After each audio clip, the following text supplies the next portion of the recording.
Hi everyone! So, as always, if you would like to skip to the recap and the analysis of Sinners, you can skip to this timestamp right here. Hopefully, I remembered to put it in the description. Otherwise, again, it is right here on the screen. Otherwise, hi everyone. I hope you have been having a good week. And if you read the title of today's video, then you know that I am going to be recapping and analyzing a bit of Sinners. Mainly, I'm going to be talking about the themes I noticed in the movie and kind of breaking down some of the history in the movie. Of course, I feel like because there are so many themes and so much cultural context needed to understand different aspects of the movie, each little theme could literally be its own video. But I'm just going to be doing a general and mini deep dive. I'm not going to be going very deep into each little thing. Otherwise, this video would be a lot longer. And the movie itself is already so so full and such a immense story that we're just gonna skim the surface. Again, we're not going to just get like really deep into it. And if you missed last week's video, I actually did a video ranking the survival instincts of every Sinners character. That will be linked down below if you want to see it. But other than that, I would also like to say this is your spoiler warning. I will be talking about the entire plot of Sinners, the storyline of Sinners. So if you have not seen the movie or it has been a while since you've seen the movie, I'm just letting you know now. I'm going to be telling you everything. And also, I have my notes on my lap. So if you ever see me looking down, just know I believe 6 pages of notes. That's how many pages I believe this movie took up. But without further ado, let's get into it. So this is Sinners, which came out in 2025. So our movie actually starts with our character Annie, who we will get more into later, giving us a bit of a story about different people from different parts of the world who have this magical gift. The gift is specifically described as being, and I quote, a gift of making music so true it can pierce the veil between life and death, conjuring spirits from the past and the future. And a point I would like to emphasize, which ends up being a bit of foreshadowing for our story. Annie says the gift has the ability to heal, but it also attracts evil spirits. Then we get a title card that tells us that we are in Clarksdale, Mississippi, and the day is October 16th, 1932.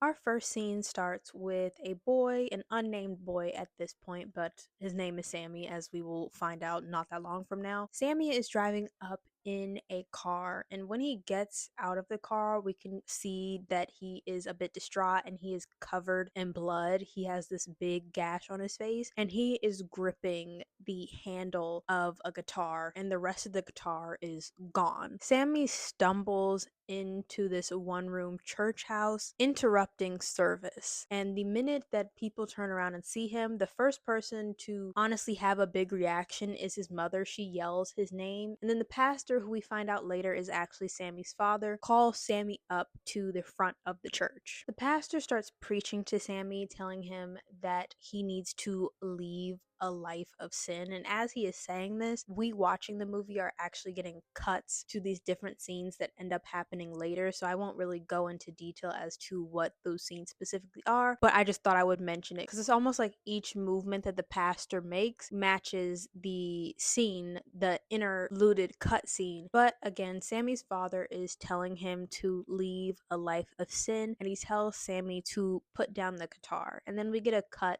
to the guitar handle and Sammy looking at it, and then we are actually taken back the day before. So now it is October 15th, 1932, and we cut to Sammy in a field picking cotton because Sammy is actually a sharecropper. And for anyone who doesn't know what a sharecropper is, or actually what a sharecropper was, because I would hope in this day and age that sharecroppers do not exist anymore. But basically, a sharecropper is someone who work on the plantation so they can live on the plantation. But the thing about sharecropping is, especially in the Jim Crow South, is that it was never meant to be fair. Like, one thing that happened with sharecropping is that these farmers would make the people who were sharecroppers pay for every little thing. So like staying in the house, you'd have to pay rent. Using the tools, you would have to pay for them from the farmer. And so instead of you actually giving the farmer money for these things, they'd be like, oh, we'll just take it out of your check. We'll take it out of how much we owe you, which inevitably the sharecroppers would end up being in debt to these farmers, and the only way for them to get rid of the debt is to continue working as a sharecropper. So it ended up just being a cycle and being covert slavery, honestly. But as Sammy is picking the cotton, he is humming to himself, and the song that he is actually humming is a song he performs later in the juke joint, and that is specifically I Lied to You. And this song is pivotal to this movie. So for it to be introduced literally in the beginning of the movie lets us know that Sammy has felt the way he has towards his father for a very, very long time. And I will talk about that more later. But Sammy finishes his shift and he heads home where he greets his mother and his younger siblings, and then he goes to look under his bed to retrieve his guitar, and it is not there. And without even missing a beat, Sammy starts to head to the one room church because he knows exactly where his guitar is and who took his guitar. But before we see what happens next with Sammy, we cut to two men leaning up against a car, sharing a cigarette. And this is when we are immediately introduced to Smoke and Stack. And I think the cigarette moment, honestly, I think it's cool because it establishes Smoke and Stack's relationship without any verbal dialogue at all. But eventually another car pulls up, and the man to get out of this car is Hogwood, and he is the owner of the building that Smoke and Stack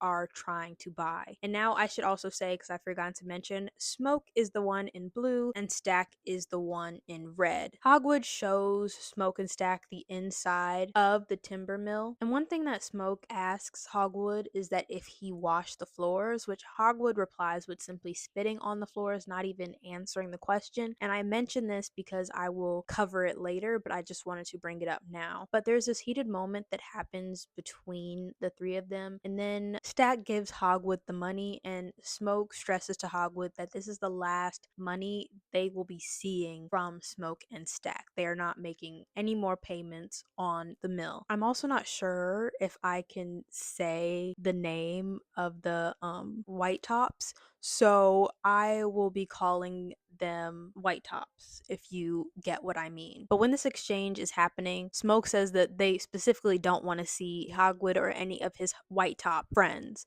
And Hogwood laughs at this comment and says the white tops don't even exist anymore. And then we cut back to Sammy in the church with his father. Upon seeing Sammy, his father tells him that he wants him to preach in the church tomorrow. And then he asks Sammy to read from the Bible, and I actually wrote down the specific part of the Bible and the quote, the scripture from the Bible that he had Sammy read. So I'm going to read it to you, and then I'm going to talk about it because I think it is very, very significant for the relationship Sammy and his father have to each other. So he has Sammy read 1 Corinthians 10:13, and this says, and I quote, "No temptation has taken you except what is common to mankind. God is faithful. He will not let you be tempted beyond what you can bear. But when you're tempted, he will also provide a way out so that you can endure it." And really, I feel like Sammy's dad had him read this quote is because one thing within this conversation that Sammy's dad says to him is that he doesn't like the fact that he plays music for people he considers sinners. He believes it is a path away from God, and that the people who listen to the music are far from God. And of course, this is not the same sentiment that Sammy has. One thing we understand from his character throughout the movie is that he just simply wants to be a musician. He wants to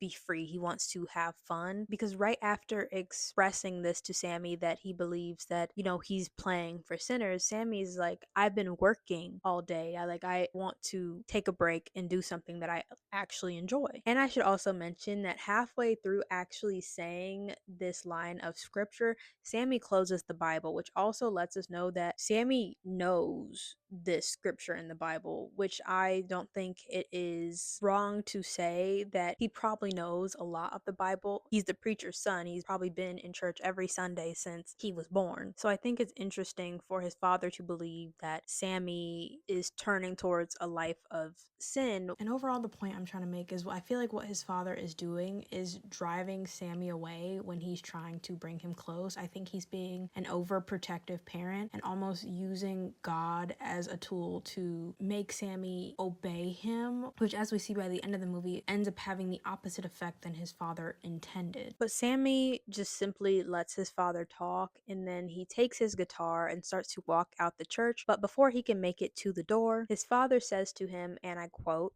"You keep dancing with the devil, one day he's gonna follow you home." And then Sammy starts to walk out the church, and the car with Smoke and Stack in it pulls up, and Smoke and Stack take Sammy away. On the drive to their location, Sammy specifically asks the twins about Chicago, which is somewhere we learned they have been living for the past 7 years, and they have just recently moved back to Mississippi. Sammy specifically says to the twins that he's heard that there's no Jim Crow in Chicago. And for those that don't know, there's a more academic definition for it, but the Jim Crow era of the South specifically was really an era of time where there were laws and unspoken rules in place that made life really, really, really, really, really, really hard for Black people. In my opinion, the Jim Crow era and the Jim Crow laws were really a way for the Southern government to get around the fact that they could no longer have slaves and could no longer enslave Black people. Because literally, after the war ended, the South didn't give up slavery. It took the president at the time sending troops down to the South to stop the Southern of America from continuing slavery after the laws and the war ended it and the amendment. So for Sammy, someone not having been out of the South in his life, this is not specifically said, but I don't think it's wrong to assume that that is the case. The North, Chicago almost sounds like a dream. Somewhere where Jim Crow doesn't exist, these very oppressive laws aren't in place. Sounds like heaven on earth. But Smoke and Stack expressed to Sammy that Chicago really isn't that dream. It is basically just Jim Crow with tall buildings instead of plantations. And they expressed one of the reasons that they actually came back was because it's just easier to deal with the devil you know. Then they end up stopping on the side of the road, and when they get out the car, they go into the bushes and uncover another truck. In the bed of the truck, when Sammy takes the last bush off of the truck that was hiding it, there is a snake in the open bed of the truck, and basically Stack hands Smoke the knife, and Smoke ends up killing the snake immediately. And honestly, what I took away from this moment, because even when I was watching it in theaters, I was like, there has to be some significance to this. But what I took away from it was how coordinated and ruthless both Smoke and Stack can be, because one thing that happens right after this moment is Smoke turns to Sammy and is kind of like, let me handle everything that's happening with the truck. He almost scolds him for even touching the truck. But after this moment, Smoke proposes that they postpone their plans to open a juke joint till next week because Hogwood ended up showing up late and putting them off schedule. But Stack says that the grand opening for their juke joint has to be tonight. And in this moment, I was like, dang, if they had waited a week, would they have lived? Like, what would have happened? Of course, the events we're about to talk about wouldn't have happened. But honestly, I don't think if they had waited a week, people would have still survived. I think that the events of what happens later on in this movie would have still happened. I just think it would have happened on a larger scale. But to achieve the tasks that they need to achieve in order to open the juke joint later in the night, Smoke and Stack split up, with Stack taking their main car and going to the train station with Sammy, and Smoke taking the second car and going into town. So first we follow Smoke, and the first thing he does is he enlists the help of a girl to watch the truck. At this point, we still do not know what is in the bed of the truck. We just understand that Smoke doesn't want anyone to touch it. And we also have this scene between Smoke and the girl, and this scene just honestly showed us a bit more of a softer side to Smoke. Up until this point, he's been very, I would say, stoic and serious. He is the more serious twin. And so this scene, he's almost like a big brother to this girl, giving her a life lesson that you don't let people lowball you. But he pays the girl to watch the truck and alert him if anyone tries to touch or look into the bed of his truck.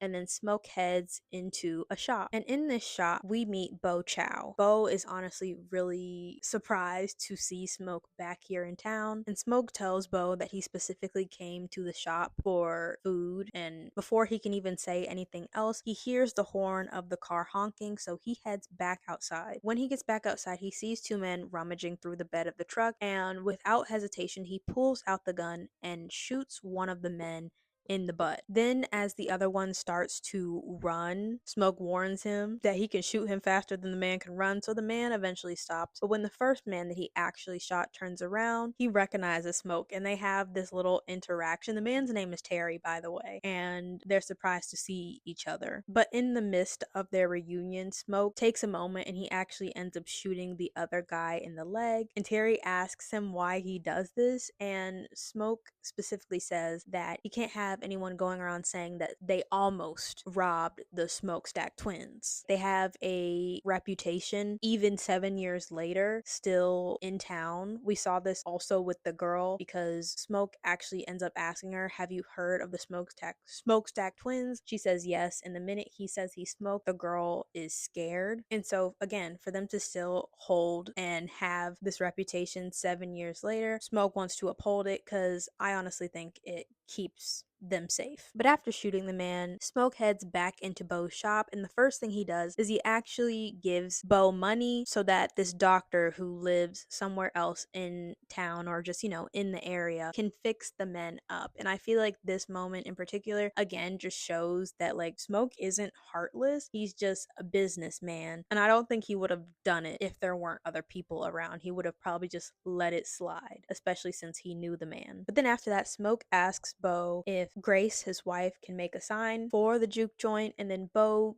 enlists the help of his daughter, whose name is Lisa, to go and get the mother. And then we get this cool scene where Lisa walks from the POC. I don't want to say colored. That is the correct term for the time, but I'm just going to say POC. She walks from the POC side of the street to the whites only side of the street. And when I first saw that scene, when I watched this movie in theaters, I thought it was so interesting because it goes into a deeper conversation of the Asian community within the Mississippi Delta at the time. And again, I can only scratch the surface. That could be an entire video on its own, but I do think it is interesting that they're able to work and exist on both sides. But Lisa goes to the store, gets her mother, and Lisa stays at the store because her mother was behind the counter. She mans the counter, and Grace goes back to the store to meet Bo and Smoke, and they have this little bartering scene. And at the end of it, Grace agrees to make the sign, but she warns Smoke that they only have one color, and that color ends up being red. And I actually looked up what the color red meant within Chinese culture, and honestly the first thing to come up was the positive connotations to the color red, but I was trying to find the negative ones, and for the negative ones it said that red represented inherited trauma and pain, and I mean inherited trauma comma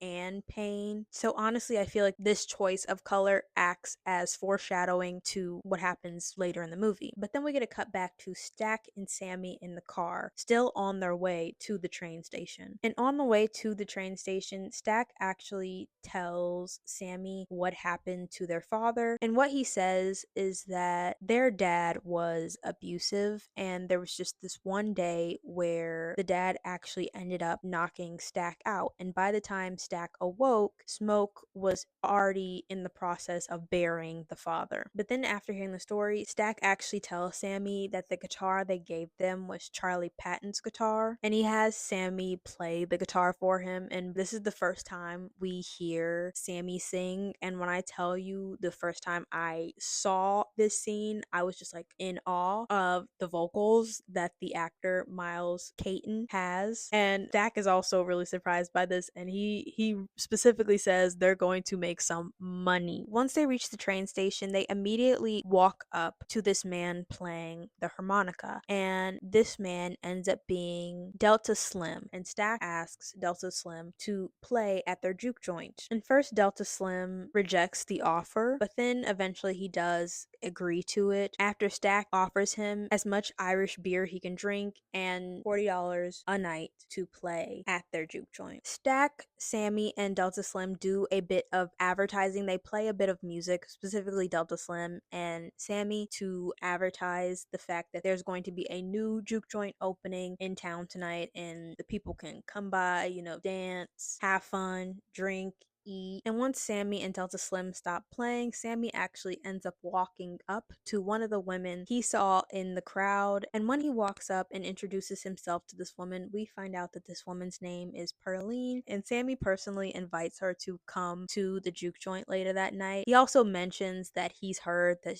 she's a singer, and she doesn't give him a complete yes as to she plans on coming or singing, but she does low-key reciprocate the flirting a bit, even though she also mentions the fact that she is married. And then after Pearline walks away, Sammy notices a woman staring in their direction, specifically staring at Stack. And this woman, who we find out's name is Mary, comes up to Stack and confronts him. What she specifically says to him is that she first is upset at Stack for leaving her, specifically in the middle of the night without saying a word, and for missing her mother's funeral, because she says the only reason she was even in town was to bury her mother, and she figured because her mother played a big part in raising Smoke and Stack, they would come to the funeral. But Stack acts like her mother didn't mean anything to them. He actually even says she was someone who provided a warm bed and food, and that is all she meant to them. And of course, this upsets Mary, and she ends up walking away. And then we cut to Stack,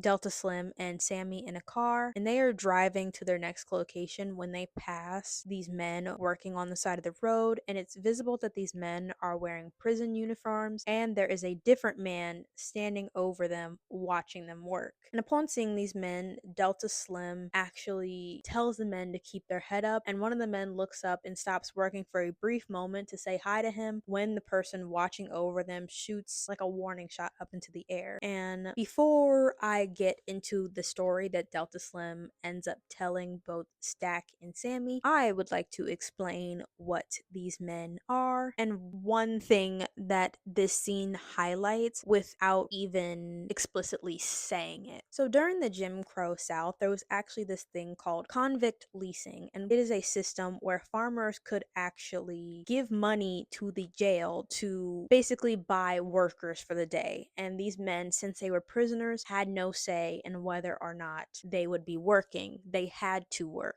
And often the times, the thing with convict leasing is that it was very, very unfair. And oftentimes, the people who were being arrested and forced into working were black men, because again, this is the Jim Crow era. And oftentimes, convict leasing is described as a way to get around the fact that slavery had ended. So this was the loophole that they could use. But getting back into the story, what Delta Slim tells Sammy is that he in fact knew all of the men because him and his friend ended up getting caught. And one thing that saved them was that they could perform, and they did make a bit of money off these performances. And Delta Slim says he ended up drinking away his money, while his friend, whose name is Rice, whose name was Rice, ended up deciding he wanted to open his own business. Delta Slim explains his friend was trying to get on a train with all the money he had saved up from their time playing shows, and the minute he got on the train, one of the workers accused him of stealing the money, and they made up a story about the friend doing these heinous things and hung him right in the train station. But the next stop that Stack makes is on the side of the road, and we meet Cornbread. And Stack basically offers Cornbread a job, and at first Cornbread turns him down, but eventually after Cornbread's wife expresses like he should take the job, he gets in the car with Delta Slim, Sammy, and Stack,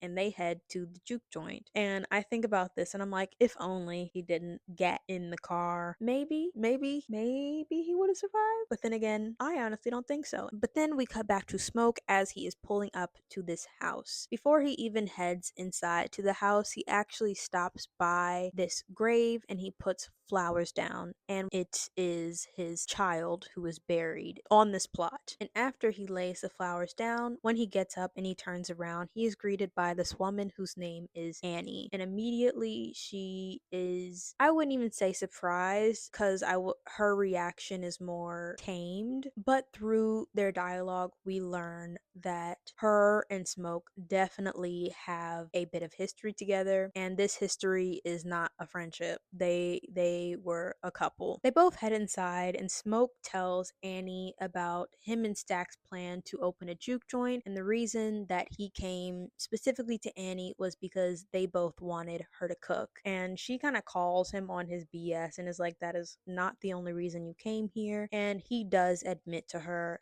that he does love her, but it hurts him coming back to her house and to her. And of course, we can guess this is because they had a child together and that child passed. And this is later confirmed in the scene when they are talking, and Smoke kind of dismisses Annie's practices because Annie practices hoodoo, and he's like, we've been doing so much stuff in Chicago. We've had so many opportunities where we could have died, but we didn't. And she says, what makes you think that I didn't do everything in my power to protect you and your brother? And that's me paraphrasing, by the way. And then she asks him if he still carries the mojo bag she gave him, and he in fact does. He is wearing it around his neck, and he takes it off, and she, I would say, blesses it again. But by the end of the scene, they definitely are on a lot better terms than at this point in the movie Stack and Mary are. Then we get a cut to these scenic shots, and if I'm being quite honest, I feel like there's two different versions of the movie now on streaming apps. When I watch Sinners, because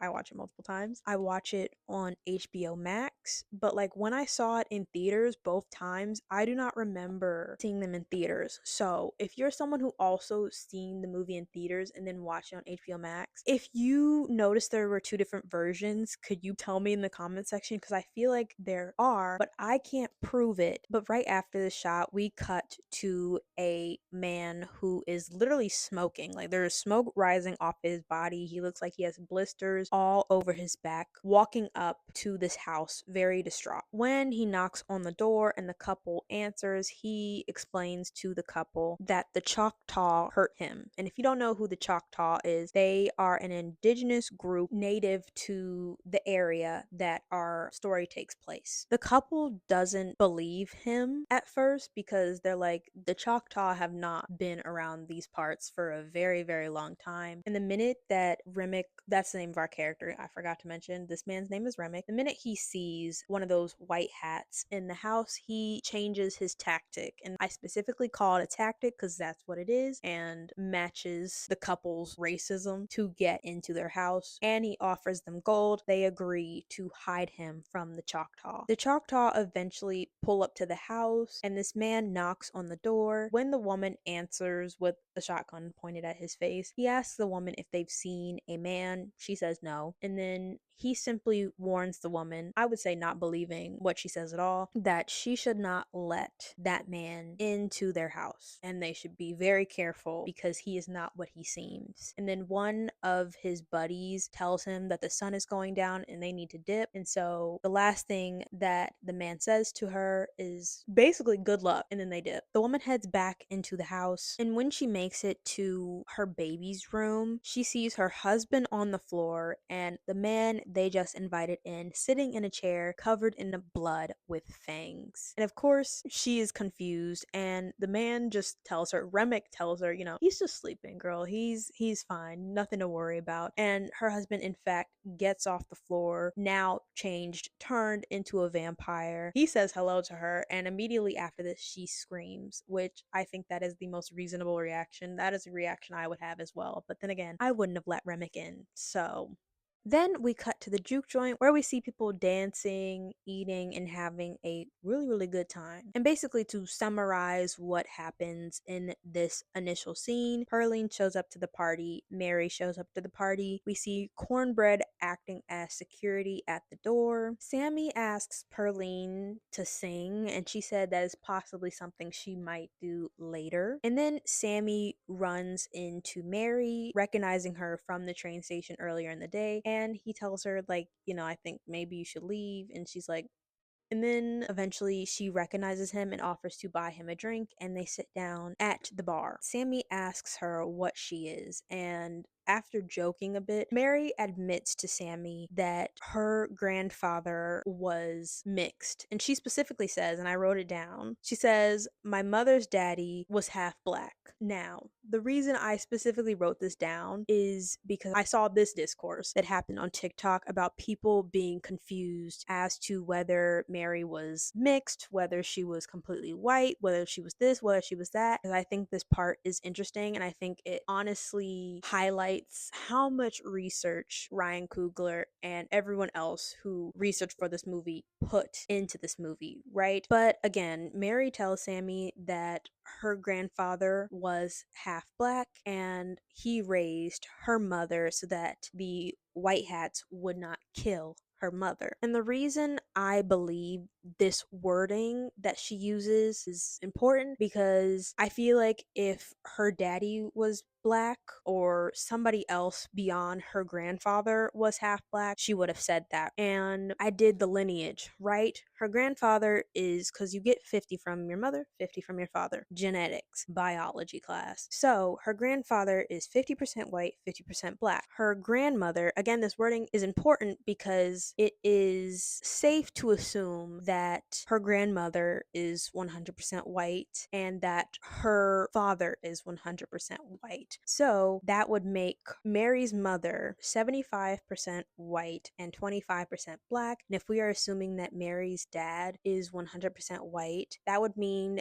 that Mary herself is more than 75% white and less than 25% black. But because during the Jim Crow era South, there was this thing called the one drop rule, where if you even had 1% of black in you, you were considered black. Technically, during that time period, Mary was a black woman. But the thing about that is she lives life as a white woman. She's married to a white man and she is rich because that is the life that Stack set up for her, as we find out later in the movie. And the reason I think this is interesting is because Mary also considers herself black, and I think it is not only because of the one drop rule, but also because she was raised by her mother. And I think it is also safe to assume that her mother raised her within the black community because her mother also raised Smoke and Stack. And her mother wouldn't have been able to do that if she wasn't in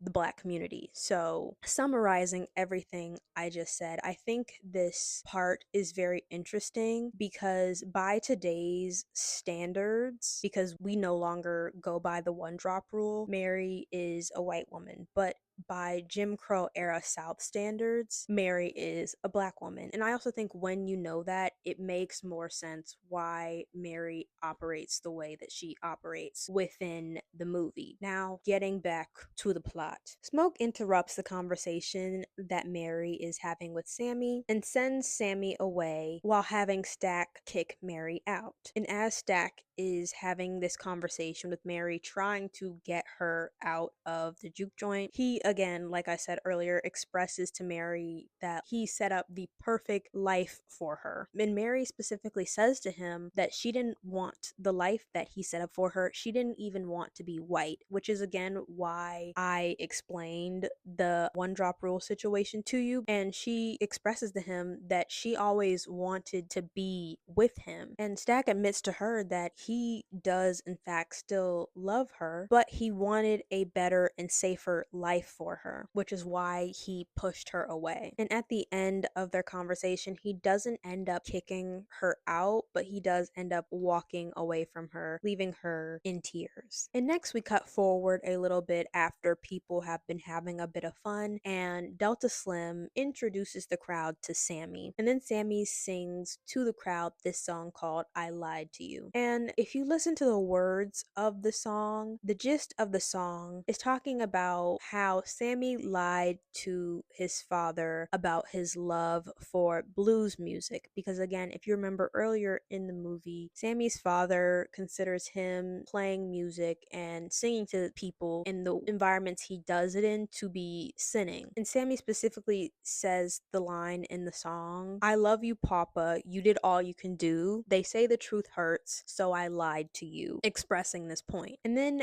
as Sammy is playing, we cut to a scene where Delta Slim is talking about how powerful blues music is and how blues music is something that belongs to them, to the Black community. And then we cut back to the scene where Sammy is singing and he begins to pierce the veil between life and death, conjuring spirits from the past and the future. And when I saw this scene in theaters, when I tell y'all, it was amazing. Like, it was something I didn't expect at all. And to see just all the different eras of specifically African American music culture just represented in the scene was so cool. I also thought it was so cool that in the room, Grace and Bo were also represented. Their ancestors, their culture was also conjured by Sammy's magic, by Sammy's ability. It's just a very cool scene. And if you haven't seen it in a while, I recommend you go and watch it. But as the scene is happening, this moment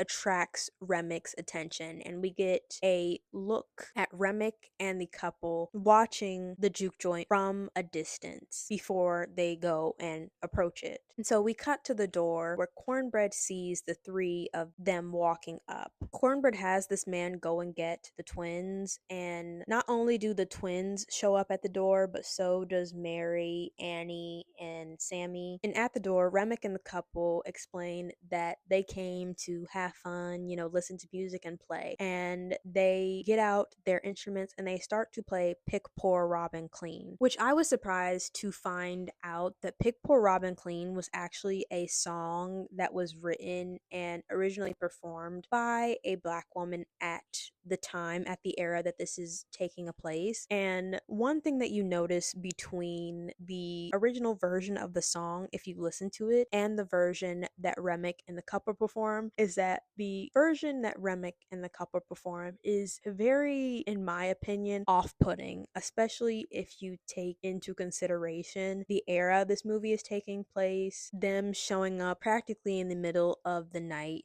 and honestly their dance moves, the dance moves they use. It's just a very, in my opinion, off-putting performance. And when I was in theaters watching it, this moment turned my stomach a little bit. My spidey senses tingled. That's what I will say. Remick also expresses to, Smokestack and everyone else watching that him and the group, they believe in equality and they just want to unite everyone through music. But Smoke and Stack do not let Remick into the club. They tell them, there are other clubs elsewhere that they can perform and that people would absolutely love them. And Remick and the couple do walk away, but they say, hey, we're gonna walk away slowly, and if you change your mind, come and get us. And then right after this scene, we actually get a split scene, like two scenes intertwining, one happening between Smoke and Sammy and another happening between Stack and Mary. So I'm going to explain these scenes individually, but just know, like, in the movie they're happening in tandem. So in the scene specifically happening between Smoke and Sammy, Smoke tells Sammy that he should pick a different career path, that he should probably become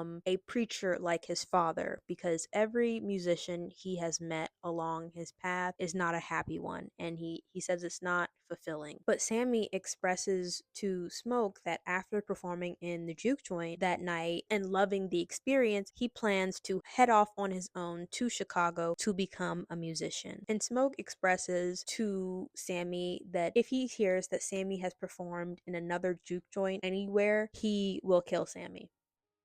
Straight up. And Sammy doesn't believe Smoke when he says this, and he's like, well, if you're gonna kill me for being a musician, you can kill me now. And then Smoke literally pulls a gun on him and tells him, I'm a soldier, you gave me an order. And then in the scene happening between Stack and Mary, Stack expresses to Mary that with how things are looking financially, they're projected to be out of fresh money within about 2 months of the juke joint being open. Because one thing we've kind of been hinting at and seeing throughout this movie is that the plantations that these people are working on do not actually pay in real money. And if they aren't really paying in real money, then Stack and Smoke can't make real money. And to try to help, Mary suggests that she should go outside and talk to the trio, that being Remick and the couple, and see what they pay. Because one thing that they expressed when they were at the door is that they were willing to pay. So she's like, well, I can see if they're actually willing to spend some money and see if I can actually get money from them. In this interaction, we also learn that, well, first of all, what was in the car that Smoke was guarding so heavily was alcohol. And for those of you who don't know, this time period was also during the Prohibition era, which, if you don't know what that was, it was a time in American history where alcohol was honestly illegal, but that didn't stop people from selling it, drinking it, and buying it. It just made it so that it was harder for people to access alcohol, and they were doing it in more secretive ways. But one thing Mary says to Stack is that she knows that they stole liquor from the Italians and the Irish up in Chicago, and that, there is a possibility that they'll come for them when they find out. And so this was almost like her button point as to why she should go outside and talk to the trio. And so Stack eventually agrees, and he gives her his gun, and she heads outside. When outside, she comes across the trio basically sitting on, I believe, a stump singing a song. And I didn't specifically write down the name of this song, but just based on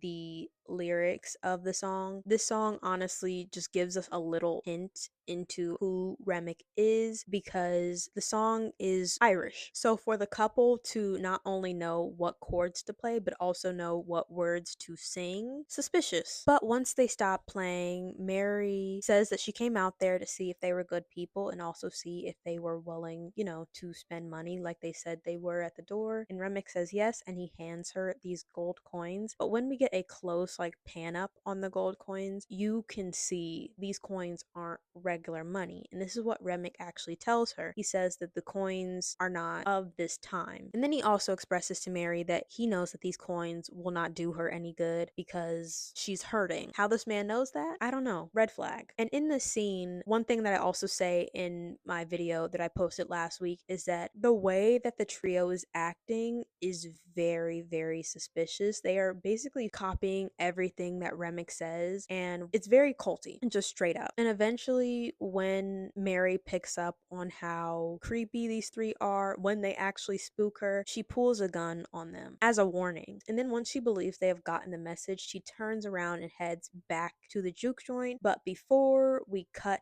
to the next scene, we just see Remick jump, and literally, this is not a normal jump. This man starts to fly. Like, literally, before we see anything else, like I said, we cut back into the juke joint to Pearline performing Pale Moon, which I love this song. It is on my playlist. But during her performance, multiple scenes are happening at once. We start to follow multiple characters, so I will summarize everything that happens during this scene. So first things first, Cornbread goes to the bathroom and gets Delta Slim to watch the door as he's outside. And while he is outside, he hears people whispering his name. Then we cut to a different scene. Next, Mary comes back inside and she finds Stack. She gives him the money that she got from them, and then she takes him to a separate room. And in this scene happening between them, when Stack pulls her dress shoulder down, we see that she has been bitten. And the last important thing that happens within the scene is that Smoke asks Sammy to go and get Stack because he needed Stack's help. But Sammy tells Smoke that he doesn't want to get in trouble for interrupting Stack. So Smoke eventually goes back to where Stack was, and when he opens the door, he sees Mary biting Stack. So Smoke pulls both of his guns and starts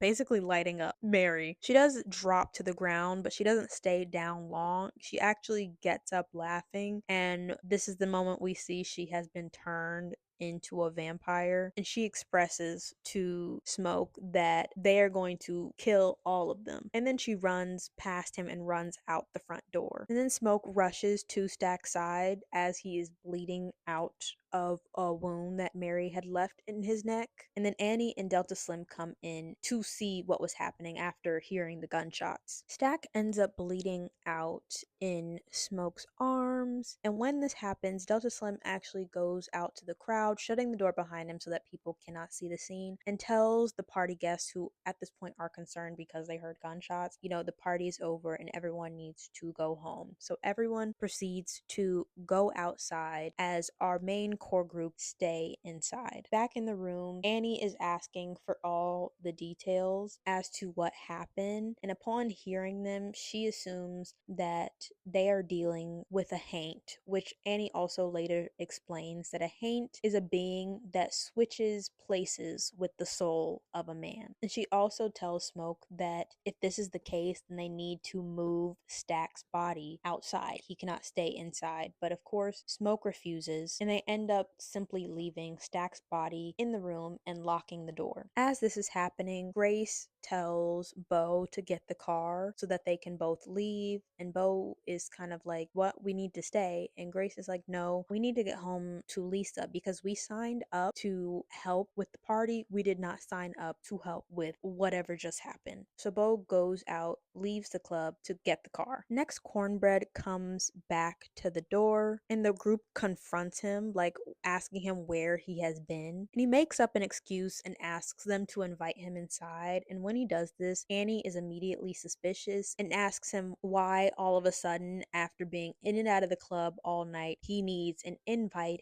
into the juke joint. Cornbread simply says it's because he wants to be polite. He doesn't want to be rude and just push past him. But Annie immediately accuses him of being dead. He, of course, denies this and just simply says, if y'all aren't going to let me in, the least you can do is pay me. And so Smoke reaches out his hand to give Cornbread the money. And when he does this, Cornbread grabs him and tries to bite him. But Smoke is really, really quick and he draws his gun, shooting Cornbread. And as Smoke is getting up, we see in full that Cornbread has turned and is one of these evil beings. But Smoke is able to make it back into the club before Cornbread bites him. But before the group can even catch their breath, get a chance to collect their thoughts, there is a knock on the locked door. And immediately everyone in the group, especially Smoke, is confused. Smoke asks Stack, the person behind the door, if he is okay because he knew 5 minutes prior, he saw him bleed out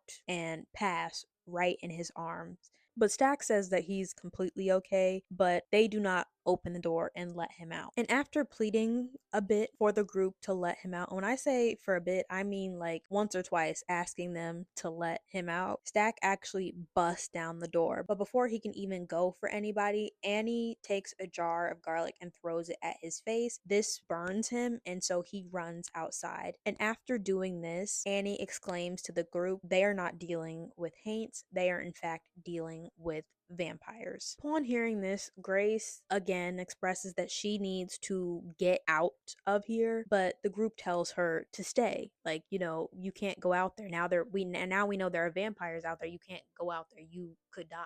And then Annie tells them that when it comes to vampires, they are worse than haints because what ends up happening is that the soul ends up getting trapped in the body and they can no longer pass on and meet the ancestors. And the only way to really relieve vampires of their fate is to kill them. So she has the group, everyone left within the juke joint, gear up by making stakes, preparing silver bullets, which do not kill the vampires but will at least slow them down. And she suggests a bit of holy water, but I don't know where in the situation they would get holy water, but I digress. Sammy expresses to the group that he believes that this is his fault because earlier in the day, his father told him that his music was going to bring the devil to his door. And if we are being quite honest, this technically is Sammy's fault because the only reason Remick showed up is because he saw Sammy playing. But then again, it's not Sammy's fault because he couldn't control what Remick was going to do.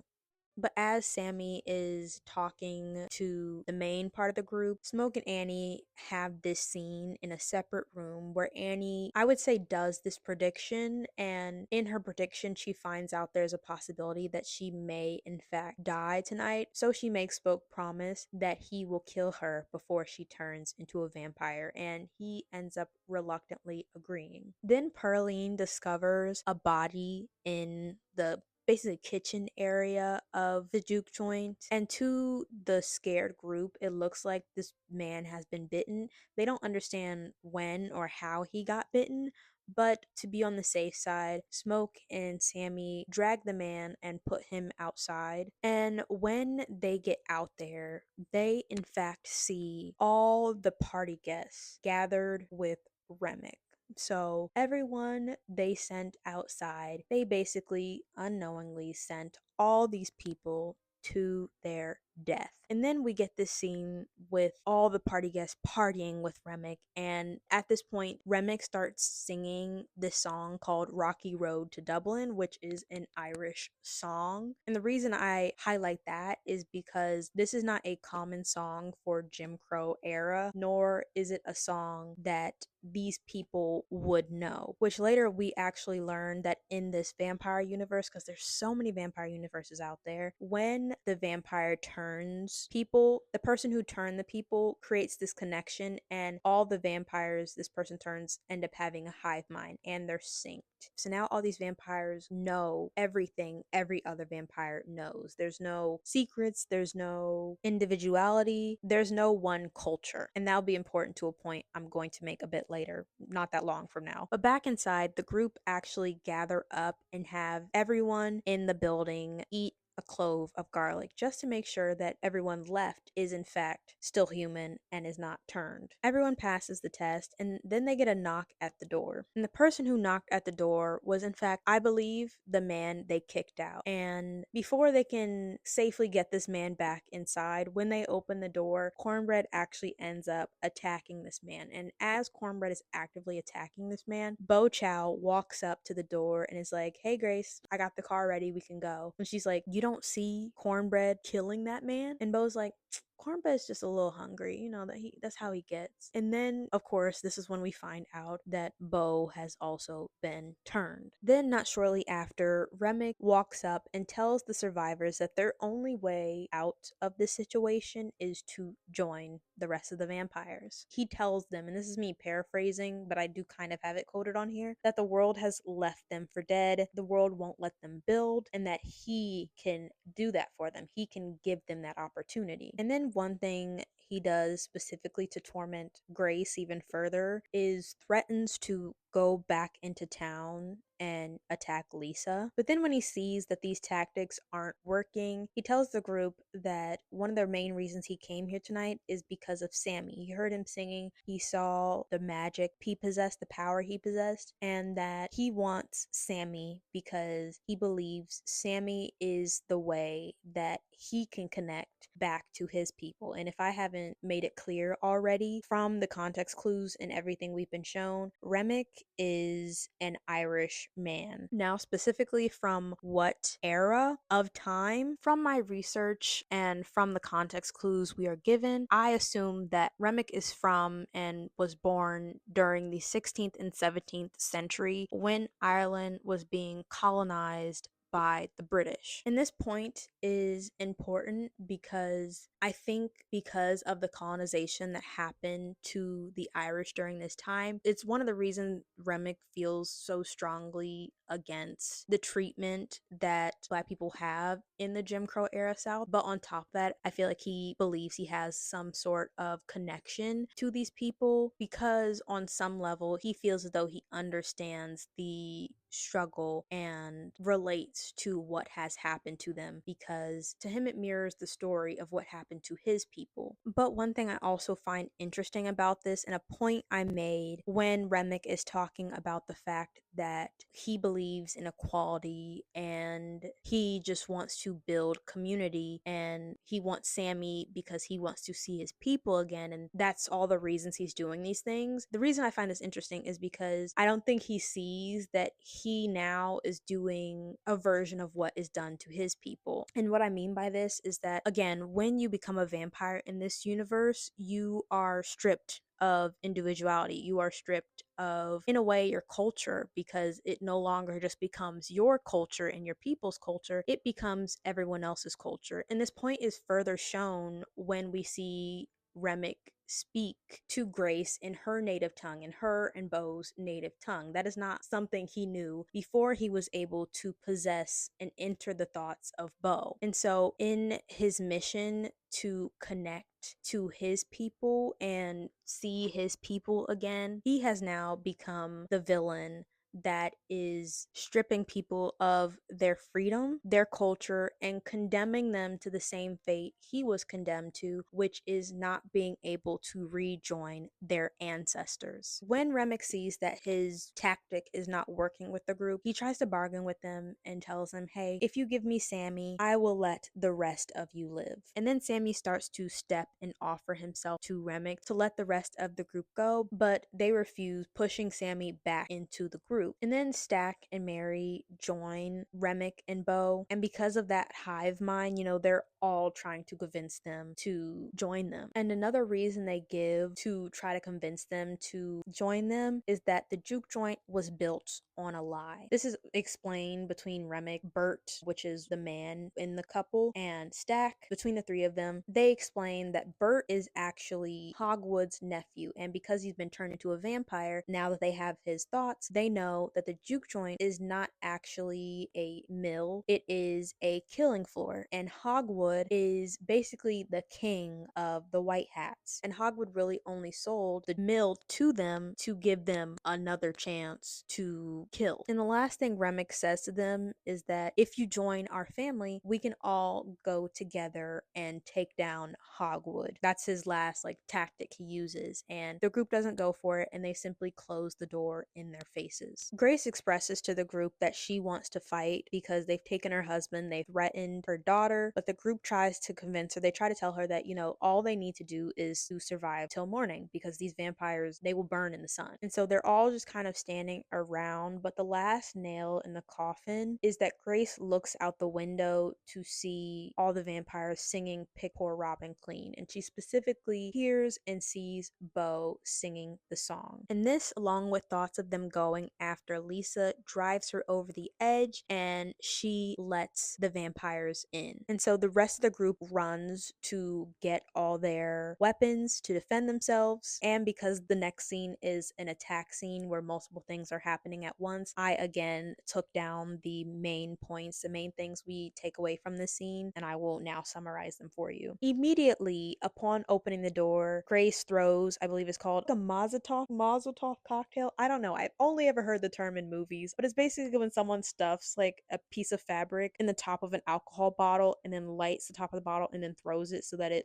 becomes a fire. And it doesn't hit anybody. Remick literally just swats it and it hits the door. And then Grace runs and she ends up staking Bo, and they both end up dying in flames. Then during this scene as well, as Annie is fighting, she takes a moment to say something to Smoke, and then as she's distracted, Stack comes up to her, attacks her, and ends up biting her. And he doesn't viciously attack her, he simply bites her and then kind of stands to the side to watch, because his intention was to just turn her. And then Smoke goes up to her, and before she turns, he ends up staking her, keeping his promise to her. And upon seeing Smoke kill Annie, Mary runs away. And then, as a last-ditch effort to save the remaining members of the group, that being Perline, Smoke, and Sammy, Delta Slim ushers them upstairs, and then he takes a broken bottle, scratches his arm open, and basically offers himself up as a meal to the vampires, giving the others time to head upstairs. While upstairs, as the group is about to escape through the second story door, Remick appears, attacking them. He almost bites Sammy, but what stops him is that Perline stakes him in the back, and he ends up taking the stake out and biting her. And as Remick is biting Perline, Stack has also made his way upstairs and is now fighting with Smoke.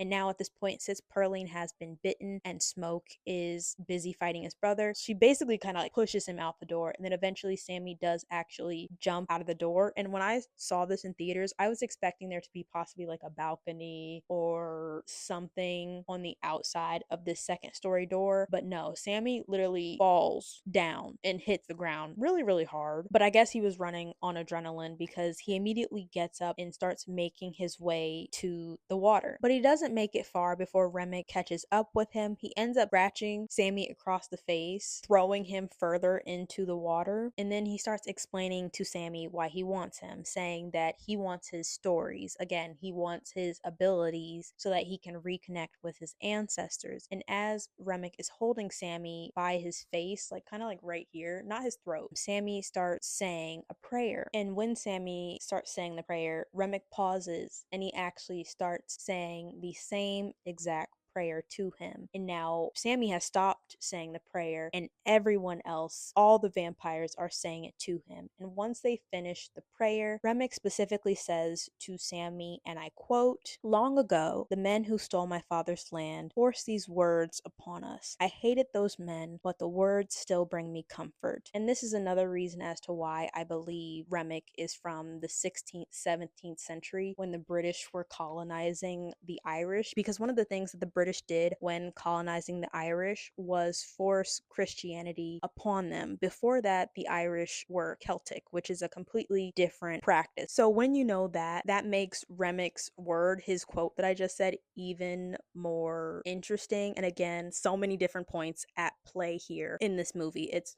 chef's kiss. But then Remick starts what I in my notes said baptizing Sammy, because as he is saying these points, he's also consistently dipping him into the water. And then we get a cut back to Smoke and Stack fighting, and eventually the fight gets to a point where Smoke gets the upper hand and he is about to stake Stack when we get a cut back to Sammy and Remick in the water. And I wouldn't have even mentioned that scene between Smoke and Stack, but it's relevant for a little bit later. And outside, as Remick is about to bite Sammy again, Sammy is reaching in the water for some type of weapon, and he eventually finds his guitar and he hits Remick over the head with his guitar. And this causes Remick to drop Sammy because I'm not familiar with guitars, I'm going to be honest with you, but I think it's a metal piece at the front of his guitar that is specifically, I believe, meant to help with resonance, but this piece is made out of silver, so it ends up lodging itself into Remick's head. So when we get a cut to seeing Remick with this piece of Sammy's guitar lodged in his head, we also get a cut to the first time seeing Remick in what I would say is almost his true form. Because before this, we've just seen his long nails, we've seen his glowing eyes, but in this scene, not only do we see that, but we see that over the centuries, he has become something not human. But once Remick regroups and takes the piece of silver out of his head, he goes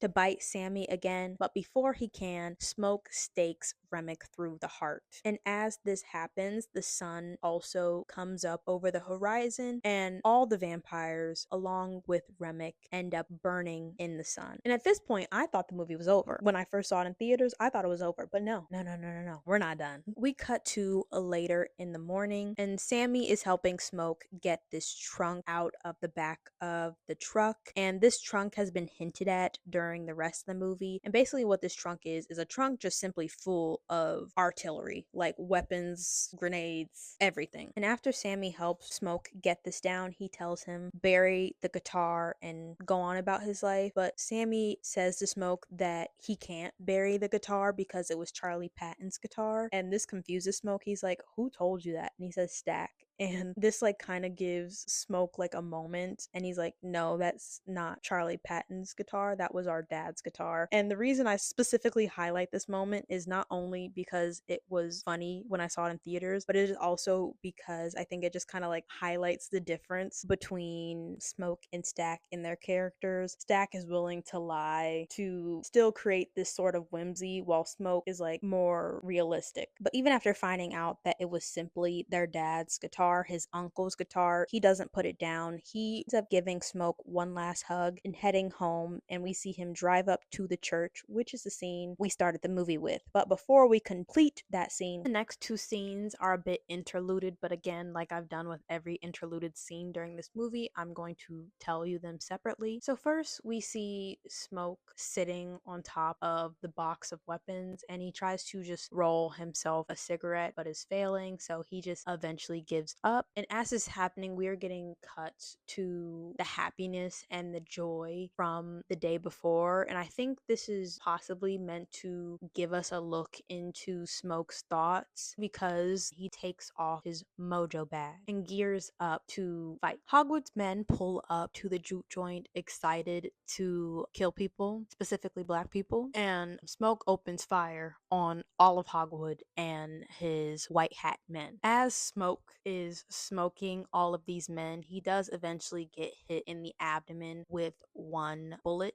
And then we get a cut back to, again, that scene that we saw happening at the beginning of the movie, but now we're getting more of it. And Sammy is standing in the church. And when it left off at the beginning of the movie, Sammy's dad is telling him to put down the guitar handle. And so now we are getting the rest of that scene. And as he is telling him to put the guitar handle down, he is preaching to Sammy, and he says to him, and I quote, "You tell them, my heart, my voice, my soul belongeth to the Lord." And the reason I highlight this is because, again, that relationship Sammy has to his father. And at this point in the movie, I think as an audience, we are seeing the final choice that Sammy has to make: either drop being a musician and become a pastor like his father and join the church, or do what he wants and create his own path. But before we get an answer, we cut back to Smoke. He is standing over Hogwood and he asks him for a cigarette. At first, Hogwood is like, no, but then eventually he reaches into his pocket and grabs a pack of cigarettes and hands it to Smoke. And Smoke lights it, taking one puff before he drops to the ground because he's been weakened by his gunshot wound. And as he is on the floor bleeding, he starts to hear a baby. And so he turns to his, I believe, right, and he sees Annie breastfeeding their daughter. And Annie tells him that he can hold her if he puts the cigarette down. And then she says, "I don't want any of that smoke to get on her." And I believe this is relevant because it kind of symbolizes Smoke leaving Smoke in the living plane and being his real name being Elijah. Like, Smoke is Elijah and Stack is Elias, and joining Annie. And so immediately he puts the cigarette down, and as he's reaching to hold his baby girl, Hogwood interrupts him, pleading for his life. And instead of listening to Hogwood, Smoke grabs his machine gun and lights him up.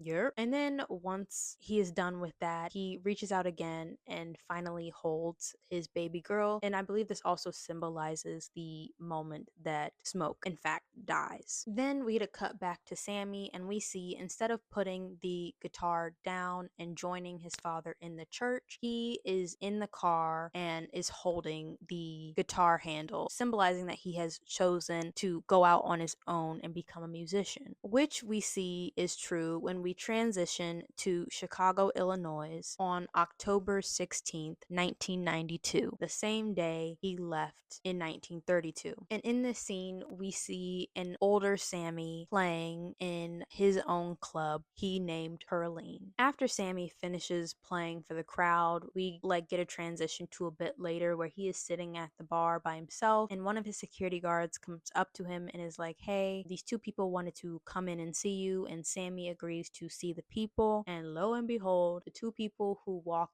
in is Stack and Mary. When Sammy asks Stack how he survived, Stack tells him that he simply is the person that Smoke couldn't kill, and he made Stack promise that he would stay away from Sammy and let him live out the rest of his life, which Stack informs Sammy that one of the reasons he came is that he doesn't have that much time left. Stack also tells Sammy that throughout the decades he has kept track of his music career, and he also tells Sammy that he prefers how music used to sound back in 1932 over how it sounds now, and he asks Sammy to play for him so he can hear the real. When Sammy finishes playing, Stack and Mary are about to leave when Sammy stops them because he has a question for them. He expresses to them that before the sun went down, before that night's events occurred, he was having the best time of his life. And he asks Stack if that was the case for him, which Stack says yes, because the last time, and I'm quoting this from the movie, the last time he saw his brother was the last time he saw the sun. And in that time, he also says that just for a few moments, they were all free. And then him and Mary leave. And then the last scene in the movie is happening as the song Last Time I Seen the Sun is playing, and this song is also on my playlist. And we are seeing simply a scene of Smoke, Stack, and Sammy driving on the Mississippi Road through the cotton fields. But the look on Sammy's face again expresses what he was telling Stack in that moment, and that is that he was feeling happy, he was feeling free. And our movie ends. But we do, in fact, have an after credit scene. And in this scene, we simply see Sammy sitting in a church with his guitar singing This Little Light of Mine. And at first, when I saw this in theaters, I thought it was nice. It sounded nice. But I was confused as to what it meant. And now, if I were to hypothesize what this scene is, I think it just highlights one of the moments before the events of Sinners where Sammy discovered his joy and his love